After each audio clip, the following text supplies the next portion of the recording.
गांव में छगन अपनी पत्नी के साथ रहता था। हाय भगवान, तू मुझसे किस जन्म का बदला ले रहा है। कोई अपने दादा परदादा से जमीन जायदाद छोड़ कर जाता है, कोई सोना चांदी, लेकिन मेरे बाप दादा ने मेरे लिए कौन सा हीरा छोड़ा है जो दिन भर भौंकती रहती है, और उसकी आवाज सुनने के बदले मुझे क्या मिलता है? गोबर। अरे क्यों दिन भर इस भैंस को कोस रहे हो? कम से कम उसके गोबर से उपले तो बनते हैं, और दूध के लिए कहीं हाथ तो नहीं फैलाना पड़ता, वरना दूध के भी पैसे उधार हो जाते। हाँ, तुम कहती हो तो ठीक है। चल बसंती, उठ जा, तेरा दूध देने का समय हो गया है। अरे तू दूध तो अच्छा भला देती है, लेकिन मेरे सिर पर इतना कर्ज है कि मैं तुझसे बता भी नहीं सकता री। तभी छगन को महेश आता हुआ दिखाई देता है। छगन जल्दी से दौड़ता हुआ घर के अंदर चला जाता है। महेश अगर मेरे बारे में पूछे तो तुम कह देना कि मैं शहर गया हूँ और 2 दिन बाद लौटूंगा। आज तो इस छगन से पैसे लेकर ही रहूंगा। हाँ, ए छगन, बाहर निकल, कहाँ मर गया? अरे भाई साहब, वह तो 2 दिन के लिए शहर गए हैं, आप 2 दिन बाद आना। अरे यह तो उसका रोज का बहाना हो गया है। छगन, मुझे पता है तू यहीं कहीं छुपा है। अरे कब तक इस तरह मुंह छिपाता रहेगा? आज आखिरी मौका दे रहा हूँ। अगर तूने पैसे नहीं दिए तो न तेरा यह घर रहेगा और न तेरी यह भैंस। और वहाँ से चला जाता है। अरे कब तक सबसे मुंह छिपाते फिरोगे? आज ये लोग घर में घुस आए हैं, कल को पता नहीं क्या करेंगे। अरे तो क्या करूँ, इतना कर्जा कैसे उतारूं? न जाने मेरे दादा परदादा ने इसकी कौन सी जमीन ले ली थी जो ये हर रोज मुझसे पैसे मांगने आता है। आसपास के गांव में तो पूछते पूछते थक गया, लेकिन कोई काम देने को तैयार नहीं। तो शहर क्यों नहीं चले जाते? वहाँ तो बहुत सारे काम होते हैं, एक बार जाकर पूछ लीजिए, कहीं कोई काम मिल जाए। तुम कहती हो तो मैं कल ही शहर जाकर देख आऊंगा। हाँ। अगले दिन छगन शहर के लिए निकल जाता है और जगह जगह काम के बारे में पूछता है। आज तो सुबह से इधर उधर भटक रहा हूँ, पर कोई फायदा नहीं। न जाने किसका मुंह देखकर निकला था।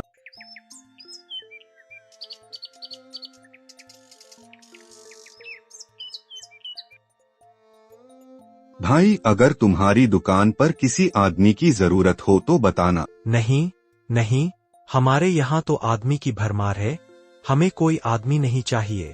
तेज धूप की वजह से छगन को चक्कर आ जाते हैं और वह वहीं गिर जाता है।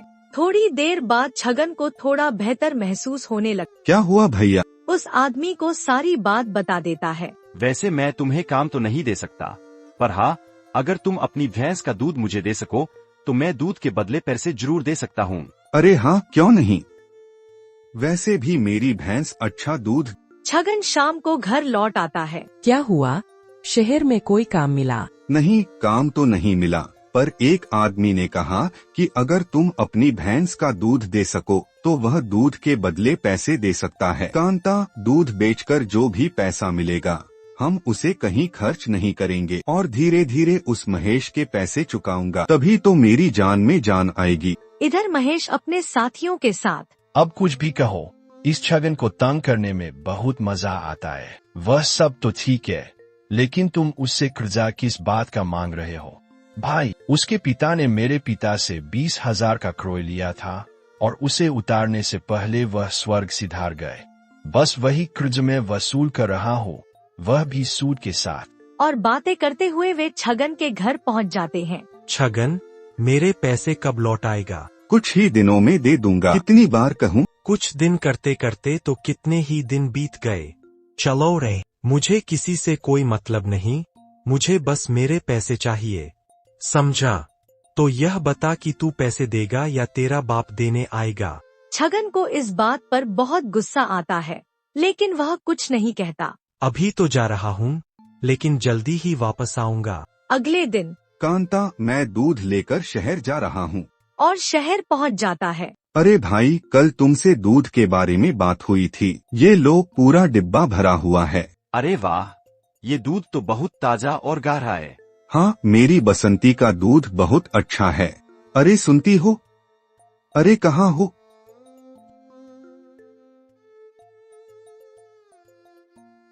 छगन हर रोज दूध निकालकर शहर ले जाता था और अब वह आसपास के लोगों का दूध भी शहर ले जाता था।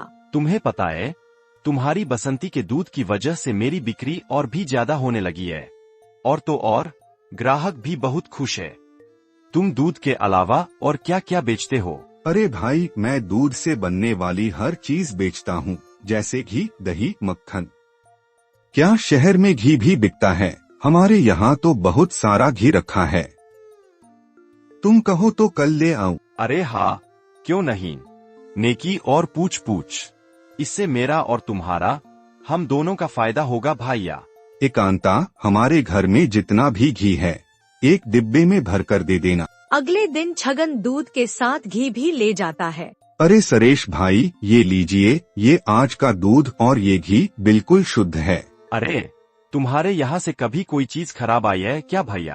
अरे, आज तो सारे पैसे महेश के मुंह पर मारूंगा। हाँ, अरे वो देखो, ये छगन आज इतनी तेजी में क्यों आ रहा है? जरूर फिर से उधारी मांगने आया होगा। ये लो तुम्हारे पैसे। जानता हूँ कि पूरे नहीं हैं, लेकिन अभी इतना रख लो, कुछ दिनों में बाकी पैसे भी लौटा दूंगा। और वहाँ से चला जाता है। इस छगन के पास अचानक इतना पैसा कहाँ से आ गया? कुछ तो गड़बड़ है।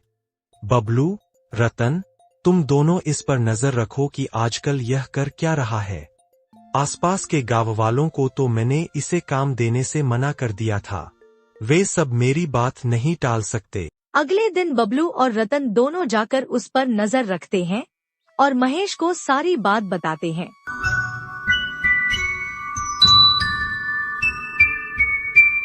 अगले दिन बबलू और रतन दोनों जाकर उस पर नजर रखते हैं और महेश को सारी बात बताते हैं। क्या? नहीं, यह इतनी जल्दी मेरा कर्जा नहीं चुका सकता। ए सरकार, मैं तो कहता हूँ इसके दूध में जमाल गोठा मिला देते हैं, फिर कोई भी इसका दूध नहीं खरीदेगा। चुप रह बेवकूफ, हमेशा छोटा ही सोचता रहता है। हमें तो बीमारी की जड़ ही खत्म करनी है। यह ले रतन, जा और इस भैंस के चारे में ये दवाई मिला दे, जिससे वह भैंस तड़प तड़प कर मर। शाम को रतन और बबलू दोनों जाकर बसंती के चारे में दवाई डाल देते हैं। अरे सुनिए, ये बसंती को क्या हुआ? उठ नहीं रही। छगन उसे जैसे तैसे उठाने की कोशिश करता है और कुछ दिनों तक उसकी बहुत सेवा करता है, लेकिन उसे नहीं बचा पाता। क्या हुआ भाई, कुछ दिनों से दूध नहीं आ रहा? अरे भाई, वो मेरी बसंती, वो मुझे हमेशा के लिए छोड़कर चली गई भैया। छगन बहुत उदास रहने लगता है। अरे ओ रतन, सुना है छगन की बसंती स्वर्ग सिधार गई। हाँ सरकार, वो जो आपने दवाई दी थी ना, बस उसी का कमाल है। आज बताता हूँ उस छगन को। उस दिन बहुत इतराया था ना। छगन, अरे ओ छगन, बाहर निकल। छगन एक कोने में उदास बैठा था। महेश की आवाज सुनकर छगन बाहर निकल आता है और उसके साथ कांता भी बाहर आ जाती है। छगन, मेरा उधार कब चुकाएगा? अब तो काफी दिन हो गए हैं। उस दिन तो बड़े तेवर में कह रहा था कि कुछ ही दिनों में सारा उधार चुका देगा। अरे कब तक चुका रहा है मेरा उधार? महेश, दरअसल बात ऐसी है कि मेरी बसंती स्वर्गवासी हो गई है, इसी वजह से मैं दूध भी नहीं ले जा पा रहा, और गांव के सारे लोगों ने भी मुझे दूध देना बंद कर दिया है, तो अभी मैं तुम्हारा उधार नहीं चुका सकता। मैं तुम्हारे हाथ जोड़ता हूँ, मुझे कुछ दिनों की और मोहलत दे दो। मोहलत? और तुम्हें? अरे कभी नहीं, इतने दिन हो गए और ऊपर से तुम मुझसे मोहलत मांग रहे हो। अरे इतने दिनों में तो सूद कहाँ से कहाँ पहुँच गया होगा। लेकिन अब तुम ही बताओ मैं क्या करूं? कहाँ से लाऊं तुम्हारा उधार? मेरे पास अब कोई कमाई का जरिया नहीं बचा, और जो था वो भी चला गया। एक चारा है, ये जो तेरा घर है न, वो मेरे नाम कर दे, और वैसे उधार तो तब भी नहीं चुकता होगा, लेकिन हाँ, एक और काम कर सकते हैं। तुम मेरे यहाँ नौकर बन जाओ, और जब तक उधारी न चुक जाए तब तक मेरे यहाँ काम करते रहो। नहीं महेश, अरे थोड़ा तो रहम करो। अगर मैंने तुम्हें घर दे दिया तो हम कहाँ जाएंगे? और वैसे भी यह घर हमारे दादाजी ने मेरे पिताजी को दिया था। यह उनकी आखिरी निशानी है।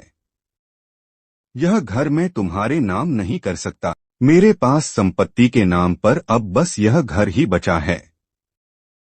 कम से कम इसे तो मुझसे मत छीनो। यह है न, यह तो मेरा ही है। वह तो मेरे पिताजी ने तुम्हारे पिताजी को दे दिया था और बस वही मैं तुमसे वापस ले रहा हूँ। अब यह घर मेरा है, सिर्फ और सिर्फ मेरा। और अगर तुम्हें नौकरी चाहिए तो तुम मेरे यहाँ नौकरी कर सकते हो। इससे कम से कम तुम्हारा घर तो चल ही जाएगा। अरे महेश, तुझ में बिल्कुल भी दया नाम की चीज नहीं है क्या? देखना, एक दिन भगवान तुझे तेरे कर्मों की सजा जरूर देगा। अरे जा, मेरे सामने अपने कर्मों की पीपड़ी बजाना बंद कर। और हाँ, आ जाना कल से काम पर। अरे ये छगन, जाकर गायों का चारा डाल दे और फिर खेत पर जाकर सब्जी भी ले आना। कितना उतरा हुआ था, 4 पैसे कमाकर अब पाव जमीन पर आ गए ना। इसकी पूरी जिंदगी भी कम पड़ जाएगी, लेकिन मेरा कर्जा नहीं उतरेगा। वैसे कुछ भी कहो, उसे तंग करने में बहुत मजा आ रहा है। बसंती के जाने के बाद हमारी क्या हालत हो गई है। भले ही मैं उसे दिन भर ताने मारता था, लेकिन थी तो वो मेरी साथी ही। मैं चाहकर भी उसे नहीं भुला पा रहा हूँ। बसंती के होने से हमारा दूध का धंधा अच्छा चलने लगा था, लेकिन अब तो दूसरों के यहाँ काम करके गुजारा करना पड़ता है। अच्छा ठीक है, मैं अभी महेश के यहाँ जाता हूँ, वरना फिर से हंगामा मचा देगा। छगन जैसे ही घर से बाहर निकलता है, उसे सामने एक बूढ़ा आदमी बेहोश पड़ा हुआ दिखाई देता है। अरे कांता, यह देखो कौन है। जैसे ही वह आदमी अपनी आंखें खोलता है, उसकी नजर सीधी छगन के पिताजी की तस्वीर पर जाती है। ये कौन है? ये मेरे पिताजी हैं, हीरालाल जी। क्या? हीरालाल जी? ये तो यहाँ के सेठ हुआ करते थे न।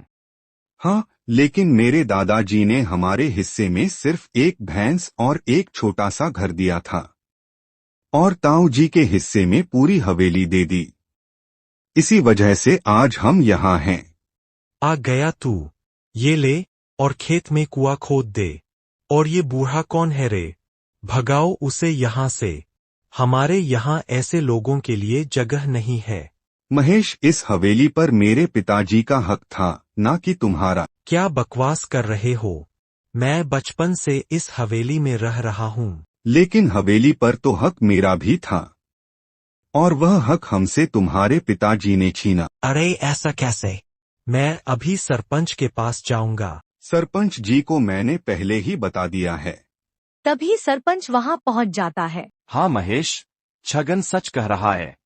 इस वसीयत के अनुसार यह हवेली छगन की है, ना कि तुम्हारी। देखा महेश, देखा तूने मेरे साथ कितना बुरा किया, और जो तूने मेरे साथ किया था वही अब तुझे वापस मिल रहा है, वो भी सूद समेत।